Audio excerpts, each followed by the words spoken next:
Xbox, Microsoft, whoever, what are you thinking?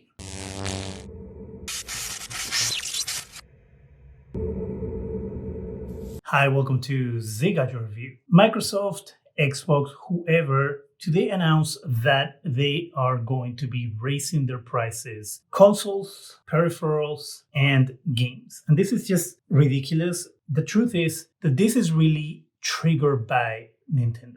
That's the truth. Nowhere in their press release does Microsoft blame the tariffs for the bump in prices. To me, this is just a response to the market, which is kind of what I mentioned that might happen, but this is happening a lot sooner and faster than I thought it would. And so let's quickly go into what it is that Microsoft is doing, because it's kind of crazy. Okay, so we have the Xbox Series S 512 gigs. The OG Xbox Series S goes from $299 to $379.99. And the Xbox Series S 1 terabyte, so that's a newer version that came out recently, goes from $349, so $350 to $429.99, so $430. That's another $80 bump there. The Xbox Series X Digital goes from $450 to $550. So that's a $100 bump. Then the Xbox Series X, the regular one with the disc drive, goes from $499, so $500 to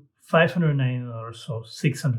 So that's a $100 bump there too. Now, they came up with a special edition. That's the Galaxy Special Edition. That's a 2 terabyte Xbox Series X. I think that one also has a disc drive, and that goes from $599, so $600, to $730. So that's a $130 bump on consoles. That's not it, because we also have the peripherals. The peripherals, Xbox Wireless Controller Core, so the regular controller, is going to be $65. I actually mentioned the prices on those when I did a Nintendo video, and I think they went for like $50 to $60. And we have the Xbox Wireless Controller Color, $69.99, so $70. Then the Xbox Wireless Controller Special Edition is going to go to $80, $79.99. Xbox Wireless Controller Limited Edition is going to be $89.99. Xbox Elite Wireless Controller Series 2, the core one, that's one that comes without all the accessories that the other one comes in. That is going up to $150. And then the Xbox Elite Wireless Controller Series 2 full, that has all the carrying case and all the little extra things, goes up to a eye-watering $200.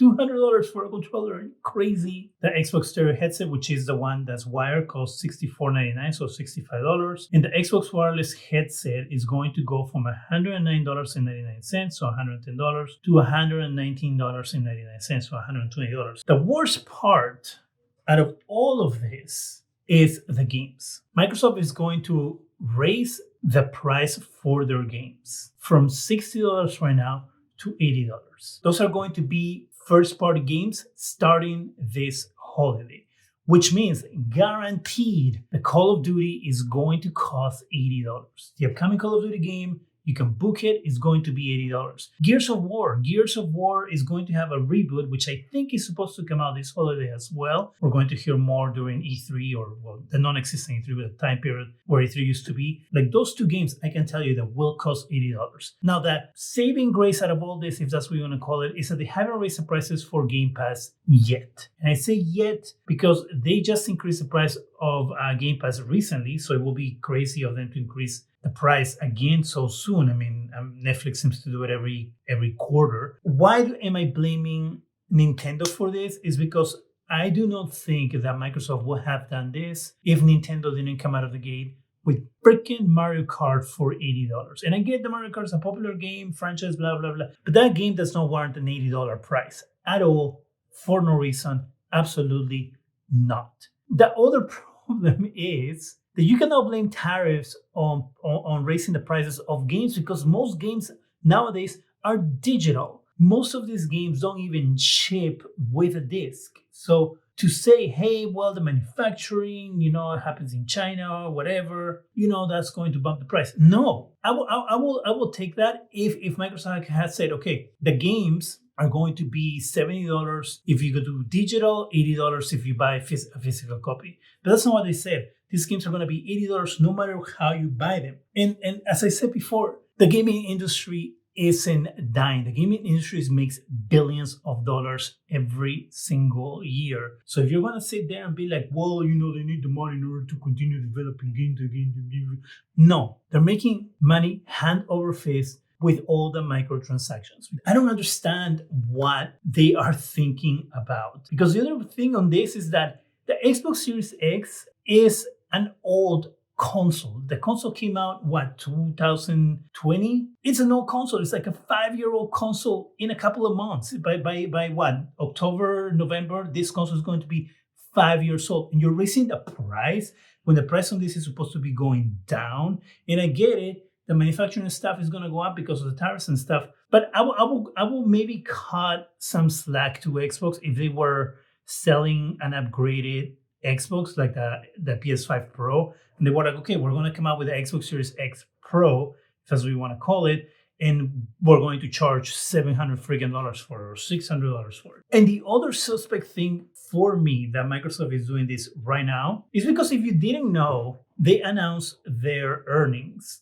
yesterday or a few days ago. And part of that was the news that Microsoft Xbox has become the biggest publisher on PlayStation. And the reason is because they own Activision, because they bought Activision. And of course, they have Call of Duty and all these Activision properties. And they're moving a lot of their games into PlayStation as well. You have Forza Horizon and a bunch of other games that are available on PlayStation for the first time. And so clearly, as I've said before, Xbox is moving into the territory of becoming a publisher and not a console maker, because they're realizing that there is more money publishing games than selling you consoles, which is why Game Pass is going to remain that price that it is, because whoever can afford $80 games, which is a lot of people, will say the majority of people cannot afford an $80 freaking game, is going to be forced to sign up for Game Pass. So all those people that you're going to lose with a price hike, you're going to absorb into Game Pass.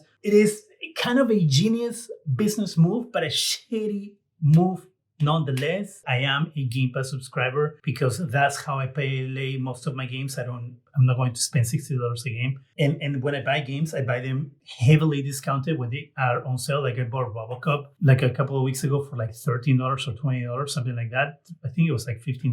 Maybe that's the way to go. But then the other lingering question is, if they can charge $80 for these games, how much is GTA going to cost? Will GTA change the way games are priced, bumping the price because it's such a premium game to $90, maybe $100? Because, hey, why not? We can charge whatever the hell we want. That is something that I'm curious to see how it's going to work. That I'm curious to see how it's going to pan out once GTA comes into the market. There you go. Those are my thoughts on this whole thing. Thank you very much for watching the video. If you have any questions, any comments, go ahead and leave it in the comment section. That is it for me. Go ahead and give us a thumbs up if you really have the channel.